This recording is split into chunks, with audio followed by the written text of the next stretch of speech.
אני רוצה לפנות בתל אביב לרן רחימזאדה. ערב טוב לך, מר רחימזאדה.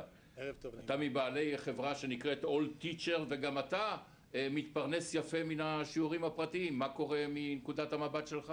כן, אין ספק שאנחנו כמובן חברה לשיעורים פרטיים, אנחנו מספקים שיעורים פרטיים בכל הארץ. אז ככה שאנחנו באמת חשים את השוק, ובאמת בשנים האחרונות... מה אתם חשים, רן? בשנתיים האחרונות אנחנו באמת שמים לב לעלייה בביקוש לשיעורים פרטיים. עכשיו, זו לא עלייה דרמטית, אבל עדיין עלייה. עכשיו, בואו נשים דברים על תיקונם. השיעורים פרטיים זו לא הבעיה. הבעיה עצמה היא בעיה במערכת החינוך.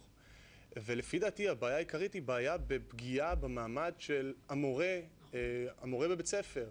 זאת אומרת, אם זה פגיעה במשכורת, זאת אומרת, מורה פרטי שיש לי ניסיון עם עשרות מורים פרטיים, מורה בעל תואר שני, עם 30 שנה ותק, מרוויח סכום שאני אפילו מתבייש להגיד.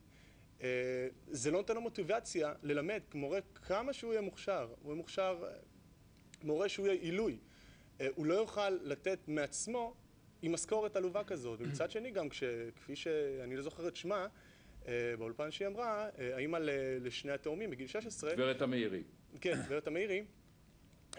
גם כי היא אמרה שפשוט מאוד תלמידים שהולכים לשיעורים פרטיים, אין להם ברירה. אין להם ברירה, פשוט מאוד, אלא לקחת את השיעור פרטי, כי יש 40 תלמידים בכיתה. מורה לא יכול לתת תשומת לב ל-40 תלמידים. טוב, אנחנו נאלצים לצערי לסיים. אני מודה לכם, גבירותיי ורבותיי. עד כאן פוליטיקה. ערב טוב לכם, כל טוב.